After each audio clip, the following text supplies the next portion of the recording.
Welcome to episode 499 of the Barcelona podcast, brought to you by the Blue Wire Podcast Network. I'm Dan Hilton, and I have the pleasure of welcoming to the show Amos Murphy from the City Report podcast.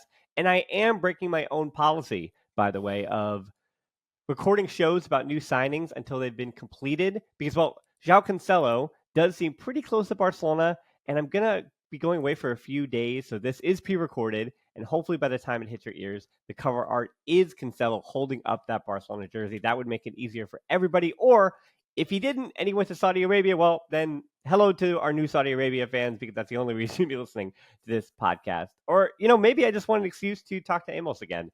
How's the start of the season treating you, Amos? And, well, I guess not just you, but City, regardless of that silly community shield and all that stuff. It's funny, isn't it, Dan? We spoke, what was it, back in June after City won the Champions League, so a mere 2 months ago, and City have already won another trophy and been beaten in another final, as you mentioned. But it's quite nice, this European Championship malarkey. You qualify for quite a few competitions that you can add to your trophy cabinet, so it's been a good start to the season. Obviously, Community Shield notwithstanding. Yeah, and so today, again, the focus is going to be all about Joao Cancelo. We've already done the hard work of talking about, we'll say, the bigger signings, but it seems like for function's sake, the Joao Cancelo one is almost as a necessity as Gundogan, because of what Cancelo potentially solves and the problems that he may solve. So before we get into his history, which is usually what I start these breakdowns with, I'm starting with the last part of it. How might he help Barcelona this season? Amos, Jules Koundé is not a right back. Ron Araujo is not a right back. Some would argue Sergio Roberto is also not a right back, but Joao Cancelo is a right back at the very least. Barcelona need a right back to defend counters, overlap, and add width to the right to allow Rafinha to come inside. Because again, for those who are screaming that Lamine Yamal, the 16-year-old, now needs to be the starter, or that Ferran Torres on the right would be the starter, no. Rafinha, when he's not suspended, is going to be the starter for FC Barcelona on the right wing. So he has to be a right back who can work with Rafinha. But he also has to be good enough, technically, to create quick patterns of play against low blocks so he can contend with elite competition and, we'll say, teams in the Liga that aren't necessarily trying to be as proactive and trying to beat you on the counterattack. So with all of that being the job description, I'd say, that Barcelona are looking to have in a right back, do you think Cancelo is the man for the job? I'm asking the big question right up front. I loved the little sly dig at Getafe. I have to say, I watched that first game of the season and it was anything but a football match. I think Barcelona were a little bit hard done by there, but I know exactly what you mean. You say Barcelona are after a right back. Is Joao Cancelo a right back? I guess that's probably the bigger question, because he spent the last sort of 2 years, I'd say 18 months of his City career playing left back. I think what's important to recognise at this point is he is an immensely versatile and immensely talented and a very, very, very capable footballer. So this is a transfer straight off the bat for Barcelona fans listening. Get excited, because he is the real deal. Technically speaking, he is probably up there with the likes of Kevin De Bruyne, David Silva, potentially even Ilkay Gundogan as the players in the sort of Pep Guardiola era at Manchester City who have impressed the most with a football at his feet. There are very few things he cannot do. I'd get excited for the outside of the boot passes which are about to come, because you will start to see them quite a lot, and I don't think they ever get tiring, especially when you had Erling Haaland sort of latching his 7'8" frame onto the end of crosses to score goals. But just on the surface, he's a player who has excited, caught the imagination, and I'm sure, and that's been the case wherever he's been, by the way. That was the case at Juventus, that was the case at City, this will be the case at Barcelona should the deal go through. The issues, as we'll get to, are more underlying, but as a footballer, on his day, I guess you would say he's the best in the world. I think even after this sort of short spell at Bayern Munich on loan and the fallout at City, I think when you look around Europe at the fullbacks who are available, partly because of the tactical shifts we've seen where, City, for example, have moved away from traditional fullbacks, he still retains that tag as the best fullback in the world. Well, I was going to ask next if you can really be trusted as the left back to Balde, and I think the answer is a resounding yes. And to that point about Cancelo as well, I think that when you're looking at him overall as a footballer, as a career player, he is still just 29, and what he does on the ball not to say that you build around it, but you do need to fit him into a system that makes a ton of sense for him. And his versatility, I think, is also the big reason why Xavi was willing and saying that this has to be the guy. Because we look even at when Gundogan was brought in, because he can play a bit deeper, he can play farther forward, and with Xavi in a system that is not complete, it is a 3-4-3, maybe, right? Is it it's a 3-2-5 in build-up against teams who, again, Hadafe, Cadiz don't necessarily want to have the ball too much. That's what Barcelona playing. But when push comes to shove late in games, it's also been almost traditional 4-3-3 when Xavi decides to put on more than two attackers to join his 5 or 6 midfielders on the field and actually play with there's always more midfielders, but with a few more attackers, if you will, and changing up those jobs. And again, Cancelo, not to say that it gives Xavi versatility with the formation and the template, but I don't like the idea that Xavi's going to be jumping around. It's are you solving problems in a much more nuanced sense? So the next question about Cancelo would be, does him being so ball dominant, which he is, his technical ability, as you said, is looking at the numbers statistically, is top 1% of all fullbacks in world football, regardless of age and all the other all the other traits, if you will. So does being so ball dominant affect the way he provides width? Because I think people are getting excited about the idea of him playing with Rafinha, who we know seems to be allergic to the sideline. So with Rafinha wanting to come in on that left foot and best being utilized in that way, can Cancelo add the width as an overlapping fullback? But in that same sense, do you trust him to also defend and be a right back if Xavi does want to switch a little bit more to a traditional 4-3-3? Because I brought up after Cadiz, I'm watching that game and I'm looking at Alejandro Balde, where he's supposed to be the left winger who's getting farthest forward because the right winger, being Rafinha or Lamine Yamal, is kind of sitting on that back line, but they receive the ball, then they attack in a 1v1 situation. If Balde is going to receive the ball on the left, very much like Jordi Alba, he's going to have to get in behind. But now he's also being tasked with defending that entire left flank and being the left back as well. And if you ask a 19-year-old, sure, he's got the lungs, but once Barcelona start playing twice a week, that is a major concern. And while Cancelo will be a rotation piece, so, sure, I just don't think that is I just don't think that it's viable to expect that to happen for Balde all season long. It's a bit unfair to put that on his shoulders at 19 years old to be so influential to Barcelona's results. So again, for Cancelo, do you really believe that he's going to be able to add the width and be a traditional right back to the point where Xavi can almost completely change his system based on the qualities that he has? It's almost interesting because I felt when Cancelo was at the peak of his powers that we didn't see City ever, even under Guardiola, we've never really seen City go for a free at the back. That is, and I've always wondered, would Cancelo, would he suit that? Obviously, if we're going to be honest, the weakest part of his game is his defensive attributes. But when you've got a coach like Xavi, I guess that sort of disappears in a way in terms of what you want your fullbacks to do. Because to compare in the modern era, I guess you would say the only real sort of names who come to mind when you're discussing that style of attacking, technically gifted, truly fantastic right backs is probably Dani Alves, who I'm sure Barcelona fans are very well accustomed to. And now that isn't me saying that Cancelo will go on to have anywhere near as good of a Barcelona career as Dani Alves, because quite frankly, that's not going to happen, even at his 29 years old or whatever it is. But in that sense, where their attacking ability and what the output they give you with the ball shines so brightly, you can almost concede the defensive attributes.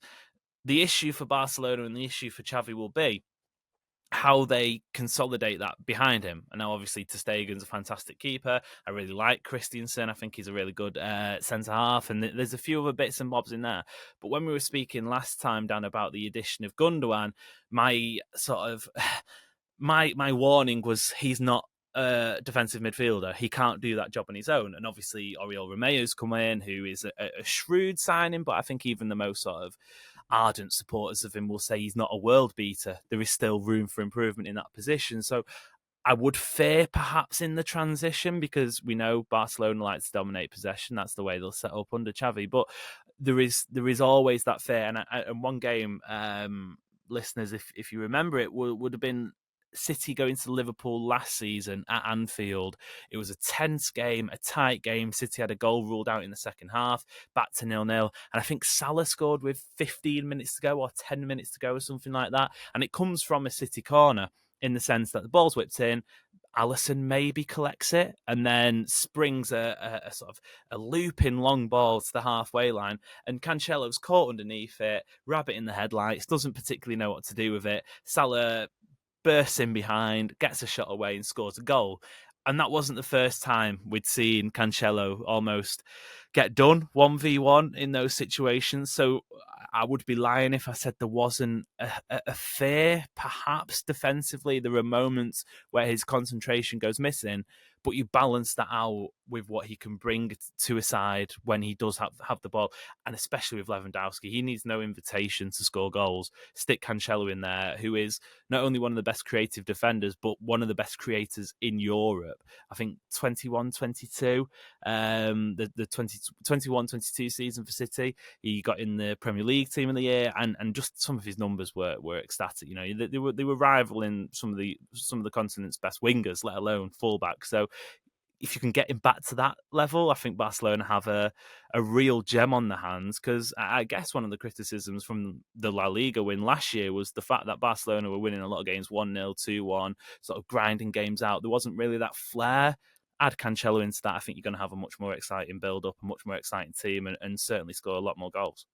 Well, yeah, the criticism of the 1-0s is that I think critics said that a lot of it came down to luck.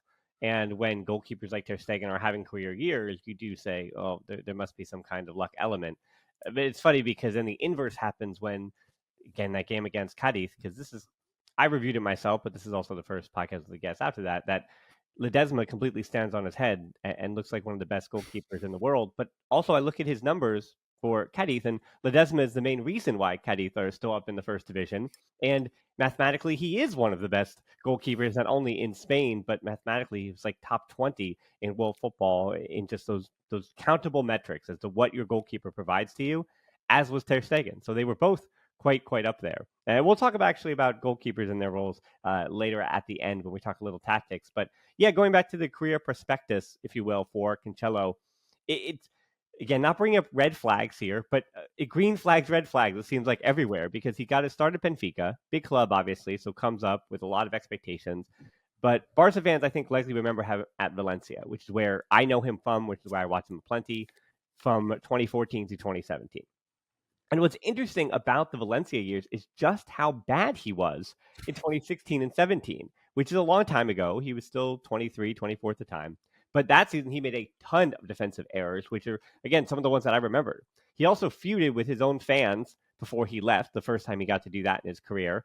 But manager Cesare Prandelli, to that point, switched his position between right back and right wing because, again, while he was still in his early 20s at the time, this would be the first time that his talent kept him on the field, but his errors and we'll say some of his attitude gave his manager headaches. And yet, this was the first time in his career when he was worth it, if you will. As in, like, you are not, all the negative that you provide is not enough to keep you off this field. We have got to get you talent-wise on this field. So then, obviously, even with all that talent, everybody behind the scenes, and I don't know about this because Peter Lim is Peter Lim. So even if there are things behind the scenes, is it really a toxic player when the owner is one of the most toxic in world football? Again, I'll leave that up to Valencia supporters to the side. But then anyway, it's off to Inter Milan for a year, along with an option to buy. He was included in the Serie A Team of the Year, but he was inconsistent. So he's named to the Serie A Team of the Year, but he's still inconsistent, and Inter Milan didn't buy him. So he signs for Juventus in 2018 on a 5-year deal. That wouldn't really matter that much, though, because City, who have spent money on fullbacks in recent season, I think that's a fair assessment, correct? That they've spent a few euros, 1 or 2 on defenders and fullbacks, sure. So he sent with 27.4 million plus Danilo to Juventus, rather that being Danilo to Juventus for Cancelo, comes to Man City for a total value of 60 million, a package, which at the time, the package deal of 60 million was the most expensive for a fullback value, as in we're just talking about the value of the transfer in world football, because that is not just an exact value right up front with a transfer fee. We don't see it in the same light. But he lost the competition in that first year for a starting right back spot to Kyle Walker. And I would say when he first arrived, very much like he's first arriving at Barcelona, Why do you think he struggled in his first season? Was it just the competition with Kyle Walker, and Kyle Walker was just better, and you kind of just live with that? Um, yeah, I guess in the context of the fact that Kyle Walker is probably, and obviously there was a quite a big transfer saga this summer. Kyle Walker, perhaps or no, he isn't now, but there was a time where it looked like he was going off to Bayern Munich. But he would have left City, be that this year, be that next year, be that whenever he goes. And even at that point, in the sort of 2019, 2020, whenever it was, he was one of the best Premier League right backs at the time, perhaps of all time. So that sort of gives you the idea of the quality and just how sort of high regard he's held him. But when he joined City, there was this feeling of a bit like, oh, right, okay. Danilo he played a part in the 2018 Centurions win for City, title win where they got 100 points, and he was seen as this sort of very useful operator, could deputise for Kyle Walker and would still maintain those standards. His creative output was sufficient to help City to go on and do what they were looking to do under Guardiola in those early years. Cancelo comes in.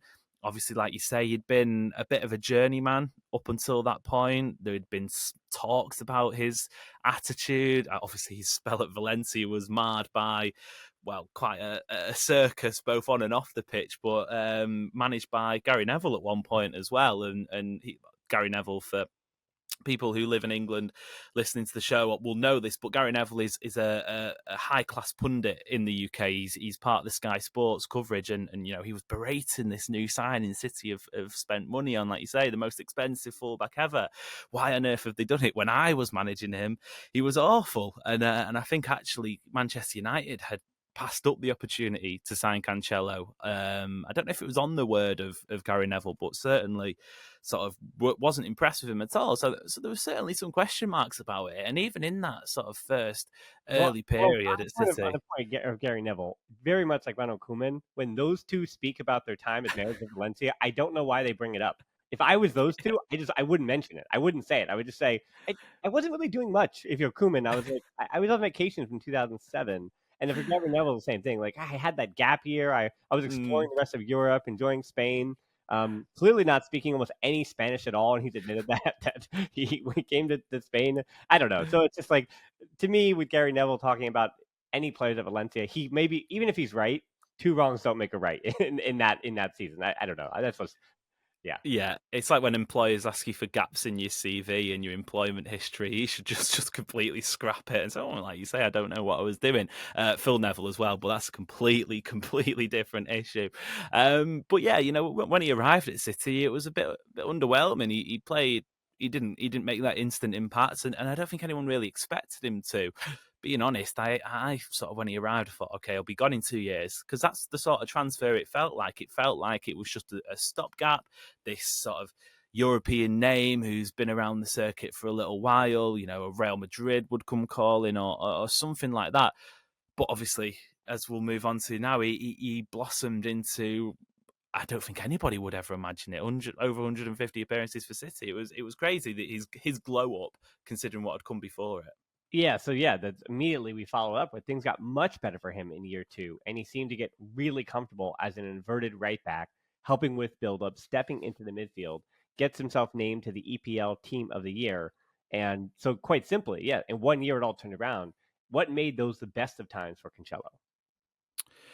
Like you say, the system completely changed at that point. Sergio Aguero was being phased out of the team, having been a sort of a stalwart, even under Guardiola. There were doubts when Pep arrived, the fact that Aguero wasn't his sort of striker.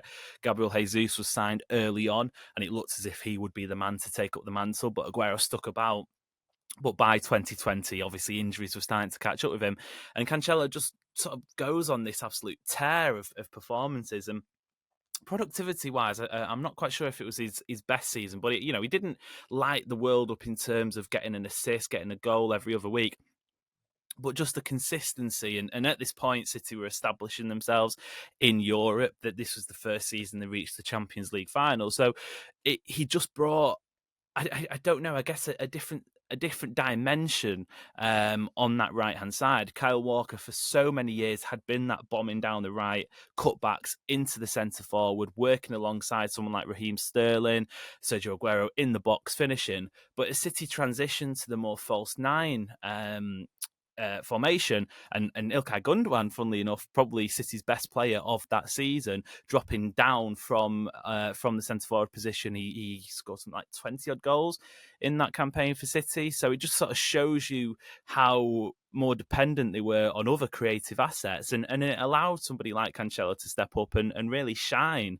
I think this is when City fans became accustomed to his long range efforts, and by no means would all of them come off, but he scored some genuine world class goals that I think will be on the highlights reels for, well, forever, really. It's difficult to put into words just how important this period is for City, going from 2020 up until probably the modern day, or at least the Champions League final against Inter Milan.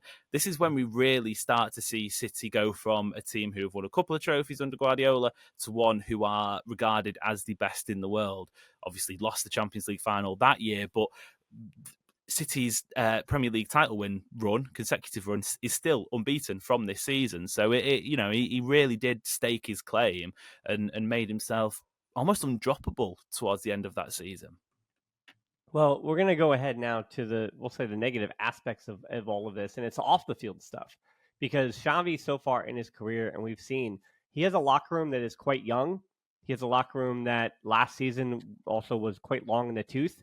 And I think he actually navigated with pretty good certainty. I think people were worried about the whole idea of the Los Amigos, that being Busquets and Messi and Alba and well, I mean, Messi in theory was supposed to be a part of that with Xavi, but because it was to start last season, PK as well, there was this idea that he was obviously going to favor his friends. But I mean, last season, Balde became the undisputed starter, and I think Busquets was valuable enough that any manager, regardless of his relationship with Busquets, would have had the number one captain starting as much as he did. So I think Xavi has, people kind of forget where they had the feeling like, oh, he relies and he cares too much about the players that he wants, and he doesn't have the control of the locker room, I think is the way I'm trying to say this.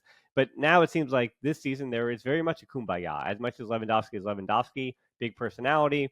Again, he's a whole different topic for another day. That's not your expertise. But in terms of the locker room, it seems like he has buy-in from those in the middle gears, that being, I'd say Ter Stegen is still there, and the likes of De Jong, and even Koundé. For all the ups and downs of Koundé saying, I don't want to play right back, it seems like there's never been an added element of toxicity or attitude. It seems like that is stuff that is propagated by the media more than it is some kind of internal issue within the club that Xavi is dealing with these egos. So Xavi really hasn't had some kind of big manager toxicity row in now the almost 2 years he's been as manager of Barcelona. So adding context to all of this, do you think that row last fall with Pep Guardiola, which I want you to get into, explain as well, which has earned him the locker room toxic reputation that he has? Did you always hear stuff like that about him? Because again, we went back to the Valencia days and we already nibbled a little bit on it. And I mean, it is a consideration that he's considered one of the top right backs in the world on his day and played for some of the biggest clubs in the world. But he has already been at 6 clubs in 9 years, which is a lot of clubs for a guy that is supposed to be one of the best at his very position. Because as you mentioned, 2021, 22 wasn't so bad for him either. Had some major highlights, had some lowlights, but you're talking about 2 straight years where he is arguably, yes, one of the top 5 fullbacks in all of world football. So then, I mean, something changed because he's off to Bayern Munich in January, and then Bayern Munich in the summer said, we don't want him either. So now you have Man City and Bayern Munich saying, no, we do not want, on paper, one of the top 5 fullbacks in world football. I mean, something about that just seems much more serious than, again, people like me who will say, Xavi will be fine. Because other people are saying, that guy still doesn't know what he's doing in commanding a European locker room. And he's 2 years in, not being Xavi, still a young manager. What is he going to do if Cancelo comes around and arrives, and even as a starter says, hey, I don't like the way you're using me. I don't like the way things are going. It's only been 2 months, but heck with you. I mean, I guess, again, we'll get into the contract of it, but the whole loan to buy situation does mitigate some of those problems. But still, the whole point would be, if Cancelo is making this move, the idea would be that he would want to be making it for multiple seasons. You don't just move. No offense to Manchester, but you don't just move from Manchester to Barcelona and say, "Yeah, I'm actually only here on vacation." No, you move so you can stay permanently. Yeah, definitely, and I think it goes to show the complexity of the character himself. I guess we'll work backwards and we'll start with the Bayern Munich one because I think that's probably the simplest one to explain in the sense that it felt like a vacation. They had an option to buy, and I think even when that news broke that he'd gone out on loan to Bayern Munich, and I think it was 60 odd million pounds or something like that, there was this option in his contract. But I think most people knew that was never going to get triggered. Even if he wanted to stay at Bayern Munich and Bayern Munich wanted to keep him, it would always be much lower than that. But obviously, then Julian Nagelsmann gets sacked. Thomas Tuchel comes in, completely different manager. They get knocked out of the Champions League by City, which was incredibly funny. They get knocked out of the DFB Pokal. They just about, for Borussia Dortmund's best efforts, or maybe worst efforts in the end, win Bundesliga on the final day. So he does have some sort of resemblance of a decent enough time in Bavaria. But it was a rather mediocre loan spell. So he returns to City and he's back in the preseason squad. But before that, it's interesting. I've never personally experienced a toxic relationship, so I wouldn't know what it was like firsthand until I supported a club where Joao Cancelo was playing. Because up until, well, maybe even last season at some points, he looked the happiest, he looked the best, he was the highest performing player in the squad. There's a moment actually in City's last day title win against Aston Villa in 2022 when the fans invade the pitch, and there's this video, this unbelievable video. It's almost cinema-like in a sense, where Cancelo's just being serenaded by supporters, and he's sort of just like not quite in tears, but just an unreleasing emotion that he can't contain. He's looking to the heavens, and I'll try and dig it out, but it's beautiful. It's a really sort of a moment that sums him up personally in the passion sense. But then when it all goes wrong, boy, does it go wrong. There were reports around January time. Jack Gorn in the Daily Mail did a fantastic exclusive piece on this, where City had an FA Cup game against Arsenal at the back end of January. So there's only a couple of days left of the January transfer window. And Rico Lewis, who obviously is a youngster who broke through on the scene at City last season, he gets the go-ahead. He's given that spot at right back, or inverted right back, or essentially ahead of Cancelo. And Cancelo just, goes off the rails, essentially, allegedly, according to this report. Isn't happy about it. Apparently, it'd been building up for a number of weeks. The fact that his game time had been limited since the World Cup. And obviously, you mentioned, does Xavi have the minerals to go and manage a player like this? Someone who certainly has no time for it is Pep Guardiola. And when you get on Guardiola's bad side, be that on a playing perspective or an attitude perspective, it's incredibly difficult to right those wrongs. And I think most people were surprised he even came back for pre-season, let alone the fact that he hadn't been shipped out straight away. And I guess maybe that was a case of wages and potential suitors and finding the right deal. But it couldn't have deteriorated any faster or any more ugly if it tried. And secretly, I think City will be quite happy to be washing their hands with him, I guess. And that's not what you want to hear as a fan of a club who's about to sign someone. The flip side to that, though, and the encouraging side for Barcelona fans is, if he can be playing in a squad week in, week out, I'm not going to say give him the captain's armband, but he's that sort of figure. He's that leader in a dressing room. He will drag teams to results. He is somebody who you want on your team. Say you take him out of that environment for, dare say, 2 matches, 3 matches in a consecutive run, then you've got problems. And I guess that's not really what you want from a top level footballer. A little bit like his compatriot Cristiano Ronaldo, I guess. Oh, well, I mean, obviously, that's like the Voldemort name here on this podcast. But yeah, I mean, I know I'm going to kind of stretch you out here with this next question, but yeah, 18 goals, 64 assists, 381 career appearances. Those numbers aren't the point for a right back. That's not really what we're talking about. But I know you aren't really familiar with him, and they're entirely different fullbacks, even the potential of this player. But if you were Barcelona, would you have gone for even Fresneda, the 18-year-old for Real Valladolid, for 15 million plus? Again, the other option being Cancelo and all of what he might bring for, again, the good and the bad. Again, I know you might be unfamiliar with Fresneda, but I think there is a world certainly where, especially online, where Fresneda being 18, you kind of say, hey, this is what we think this player is going to be, and you kind of weigh the potential of Fresneda. You say this is what he was last year for Real Valladolid, so we know that's what Barcelona would have been buying, and his potential though is much greater than that thing. For Cancelo, it's almost the opposite, where you say, is Barcelona really getting the best version of him? You wouldn't expect that after his last year and a half on the field. So, also with the overall verdict to you, even if obviously not asking to weigh in on Fresneda, but would a loan as well, where Barcelona pay his wages and then a 30 million euro obligation? Again, by the time this hits your ears, these numbers might be different. But if it's a third, let's say it is just a 30 million euro obligation to buy if he hits those certain parameters, and then as well, Barcelona paying his wages, which are pretty high. They're not like Bartomeu Barcelona era high, but they are pretty high for a right back. So would that be a good deal for Barcelona? And do you think that in the long run they would have made an error by going for Cancelo instead of Fresneda? It's interesting. Fresneda is a player, obviously, who's been linked with Premier League moves, along with Real Madrid, Barcelona. I think Arsenal and Newcastle have been the most interested. In fact, Arsenal came rather close to signing him in January of this year, last season. So he's obviously somebody who's on the lips of a lot of people, and he's a very promising, obvious klaxon alert, but it's someone you're buying into for the future. I guess the question for the Barcelona recruitment team, and well, maybe just looking around the Barcelona squad in general, what do they want Barcelona to be going forward? Because they won La Liga, and it wasn't one of the classic Messi La Liga wins or Guardiola or Luis Enrique. It was a La Liga win, and you got it over Real Madrid, which was at that time, at the start of last season. I think some people were tipping Barcelona, but most people would have probably said Real Madrid. That was a big win for Barcelona. They got one over on Real Madrid, and if you look at Real Madrid now, granted they've got Jude Bellingham, but are they in much better state? Perhaps no, they've lost Benzema. So there's a gap there, I still feel. Ancelotti probably isn't the right man for that squad. I wouldn't be surprised if Ancelotti's sacked mid-season.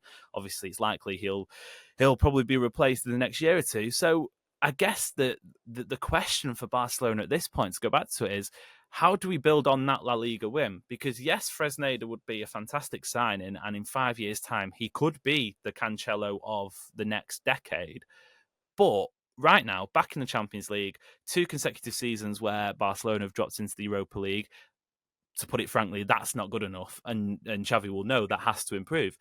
So Cancelo's a person who almost increases the extra percentile from being a league winning team to sustaining that league win, as we've seen with City. He was part of, well, all 3 of the past 3 league wins. Obviously, the latter one only half of it, but also in the Champions League, where you are playing, and it's funnily enough, we're sort of crossing the conversations over from our Gundogan chat, because it's an almost identical situation where you could go for, I don't know, 19, 20-year-old sort of playing either Segunda division or, a lower table La Liga team, and you could maybe get them on the cheap. Obviously, Gundogan was very cheap, but to the next evolution, I almost feel, for this Xavi team is to make a statement in Europe, or at least maintain that position at the top of La Liga and work towards making that statement in Europe. And I feel like Cancelo over Fresneda is somebody who allows you to do that.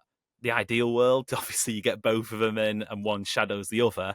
Financially, that's probably not possible. But if it's me in the Barcelona board and there's Cancelo and there's Fresneda in front of me, given the state of Xavi's squad, I'm probably siding with Cancelo, despite what we've just spoken about in terms of his obvious attitude problems. Yeah, I would also say it's a bit hypocritical for Kool-Aid to say that you need to trust in the academy, trust in the academy, trust in the academy. But then the biggest right back prospect right now in the academy, Hector Fort, is going to be playing with Barça Athletic and registered with the U19s. And he's 17. He's just about a year, maybe a year and a few months younger than Fresneda. So it does feel like, yeah, if they had brought Fresneda in, that is going to completely block Fort to the path to the first team.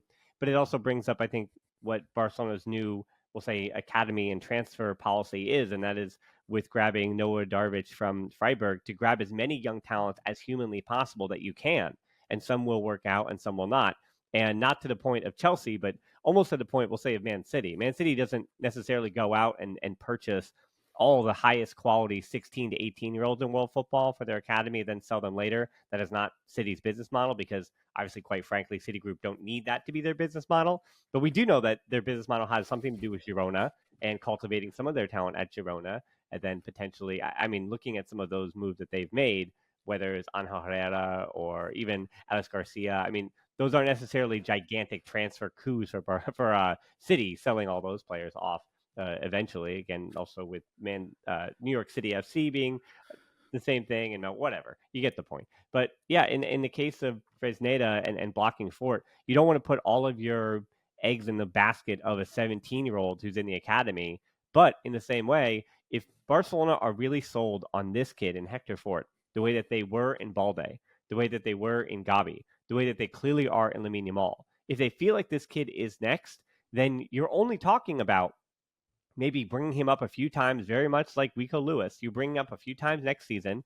He's playing Barça Athletic this year with as well as the UEFA Youth League and the U19s, and maybe they do believe in him more than we'll say we think that they do. And 17 is kind of old enough where if you are a top level prospect, the club is already aware of you and already considering some of that potential. So that would be the one solace silver lining I would say for Kool-Aid's on missing out on Fresneda, because I would agree, having seen what I saw from him last season, he's going to be a very, very good right back in world football. But if he does go to Portugal, like a Sporting CP or a Porto, or yeah, it's one thing to go to Arsenal, but if he does go to even, I mean, Brighton would be, I say, the ceiling for him to go. So if he goes to even a place like Brighton and then you work your way down again to Portugal, if he goes to Portugal for 15 million euros, that doesn't mean that, I mean, that basically means that all of those big clubs in world football passed on the idea of this 18-year-old now for 15 million, and they're all willing to come back for him for 40 or 50 in 2 years time, or even a year's time.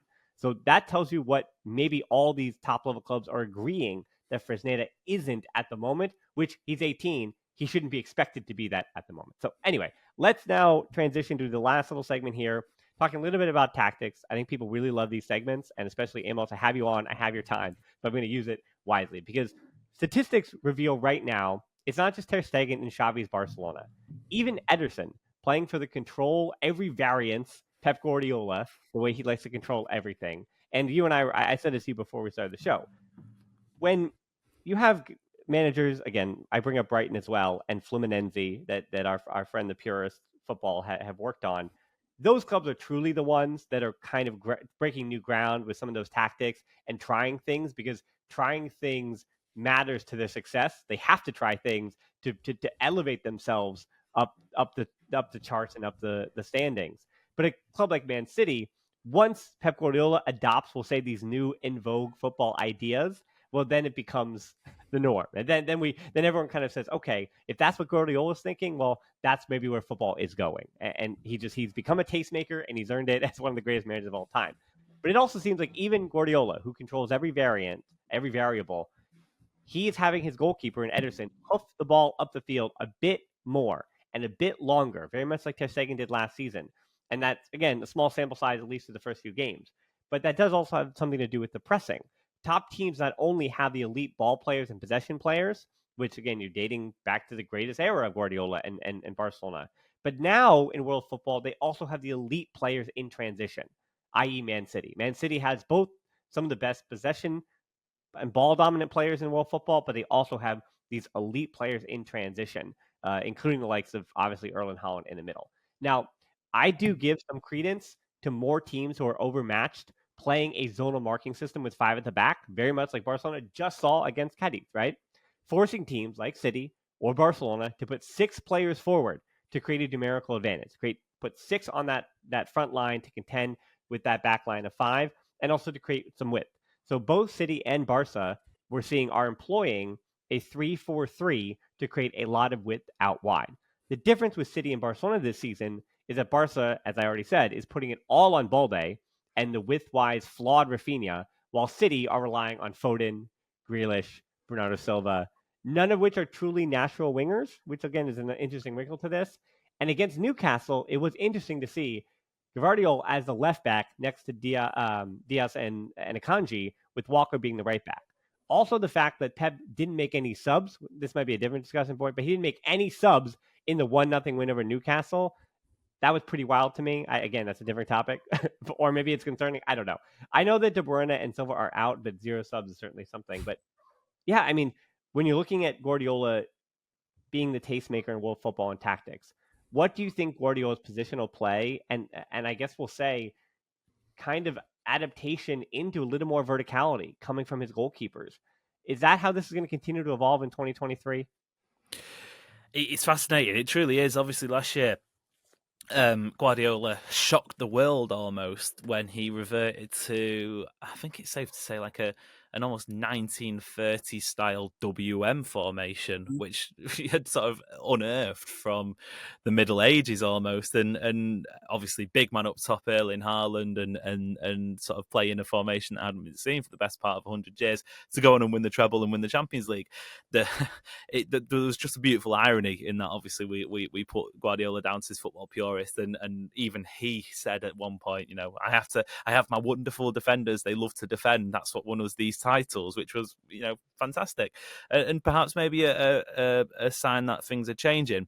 However, there was a really interesting moment, especially this season. Trying to analyse City games has been truly mind-boggling, and I'm almost convinced at this point Guardiola's doing it on purpose, just to make our jobs so much harder. Because there was a moment in the Burnley game, first game of the season, where Ederson was essentially part of the back four, and I think it goes back to this concept that Guardiola is not the first person to operate with a goalkeeper almost as part of the outfield play. I think Thiago Motta said quite a few years ago, actually, that he's adopting. He was a PSG youth coach, and he's adopting this 7-2, what would it be, 1 formation, where it's sort of horizontal instead of vertical, and I guess that's probably where we are going. Emma Hayes, who is the Chelsea women manager, and often comes under the scourge of Barcelona Femini anyway, so I'm sure listeners will be very well aware of her presence. But she's fantastic, and I would urge anyone to listen to her speak about football. It's unbelievable. But she spoke recently. She put this wonderful quote out, and it really sort of got my cogs turning, where she tells players that you see football vertically, I see it horizontally. And it sounds very basic, because obviously a manager stood on the touchline, they see it horizontally, players are facing either goal, they see it vertically. But when you apply that to the thinking of a manager, be that Emma Hayes, be that Guardiola, be that Xavi, be that whatever coach in European football, or world football, of course, it just makes a lot of sense as to why these decisions are made, and why you would have a goalkeeper stepping alongside your centre-back, or why you'd have your midfielder stepping behind into the defence. I almost feel like we are conditioned, maybe because of the poor coaching at grassroots level perhaps, or just the way we operate and the way we see football, but we do see football quite binary. There is a defence, there is a midfield, there are attackers, there's a striker. I don't know if there's any top-level footballer who would see it like that at all, bar maybe 1 or 2 players. How many players nowadays have a set position? I'd say very few. So it is very arbitrary in that sense, and I guess it's sort of it goes to a level beyond where we can necessarily comprehend it, just as mere mortal football supporters. And I guess that's what's so fascinating about it, because we love to share our opinions, and hopefully we do a decent enough job of it. But come the end of the day, when push comes to shove, these people working at top level football are just in a different stratosphere. They're beyond anything we can properly comprehend, which is it's magical to watch at times when you see these next evolutions, because you think you've seen it all. You genuinely, in 2010 Barcelona, you'd think that was it. That is the epitome of football. Obviously, the influences from Cruyff, etc. However, 13, 14 years later, it's still evolving, and it will continue to evolve. Well, yeah, you go back to the time of Renus Michaels, and what he says about what keeps football simple is the same thing that Guardiola says in 2023. And it's that when you have the ball, you want to create as much width and create space, and you want to exploit the spaces that are left behind by the team that is defending.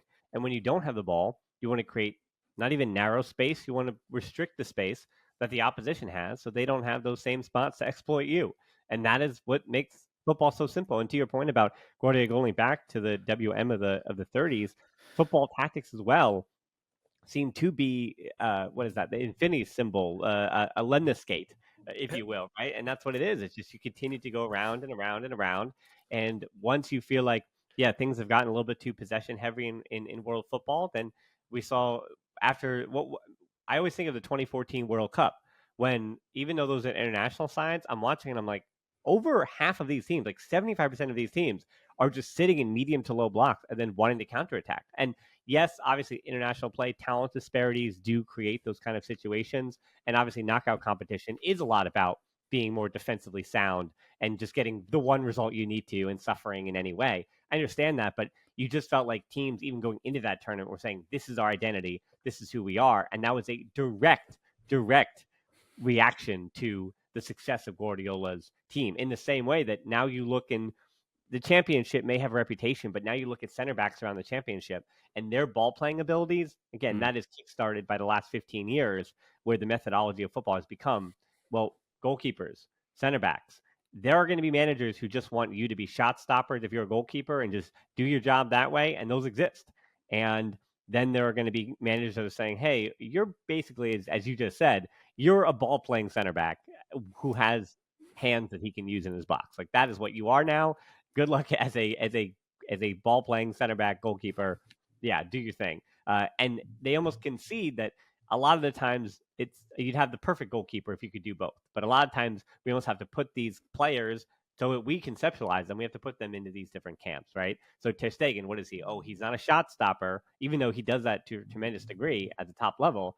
We put him in this camp of ball playing. Courtois, in the same regard, isn't too far off Ter Stegen with his ball playing abilities, but we say, oh, actually, he's a better shot stopper, and that's what he is, right? And you almost it's like a shoot where you say, okay, well, which shoot is this player down, and which player is that down, which again kind of brings this whole thing full circle back to Cancelo in that I would love to try to put him in a tactical box, but I'm really glad to have had you on today to say that, well, no, like he is an elite fullback, full stop. Can he overlap? Sure. Can he invert with the ball? Sure. But his raw talent and ability makes it that whatever Xavi might need him to do, there's a possibility that he's going to be able to do that at an elite level. And putting him in a box without understanding his role that Xavi's going to have for him almost limits what he may be able to do, right? With the exception of the fact that we can all admit he is not a defensive right back. He is not a traditional defensive right back. We've all agreed. There it is. And his temperament in the locker room throughout his career, even at 29, had led him to many stops along the road. That would be the other, we'll say, weakness. So if he keeps his head on straight, well, then we've got rid of half the problems. And if he defends a little bit in the Liga, which, I mean, to that point, the real value of Cancelo, to your point, again, to sum it all up, would be how he helps Barcelona in Europe. Because again, if you want to win the Liga again, you actually go out and you buy Fresneda, because Fresneda might help you win for the next 6 La Ligas or beyond that. I mean, he's 18. So however many, right? 7 of the next 10, like Barcelona just had the last decade. So that's what Fresneda does for you. But if this season you want to, as I believe is being floated as being in his obligation to buy clauses, if you want to make the Champions League quarterfinals, if that's what you want to do, Cancelo this season was the player you had to bring in to that point. And you kind of deal with, we'll say, the rest of it after the fact. Because this is an elite right back or left back, this elite fullback in the world at this moment. Or at least he can be. and even then, right, Bayern Munich and Man City, even while he was having rows with those managers, he was still a part of these elite squads in Europe. He still played against Man City for Bayern Munich when they were knocked out, right? I mean, and obviously Man City fans not shower him with compliments, but he still found a way into the Bayern Munich squad. It's not like Barcelona are buying a rotation piece. I mean, there is a ceiling for this that is, as you said, very, very, very high, where it may not be peak Dani Alves, but I mean, Dani Alves was amazing for 7 years. So if you get 3 good years out of Cancelo and then you worry about it again, that's football, baby. You just have to, you take for what you have in the near term, and his wages are a lot, but yeah, you take it that way. So, Amos, I really appreciate your time coming on and everything. I will give you the final word if you need it, but if you don't need it, just plug your stuff. And again, I don't know how many Kool-Aids you're going to pull off to the Man City stuff, but I mean, I think also, again, it's always good for me to listen to some and enjoy some of your stuff because it does kind of say, hey, the Premier League has a reputation, Liga has a reputation, and those are different reputations. And when you look in the mirror, they're not that different.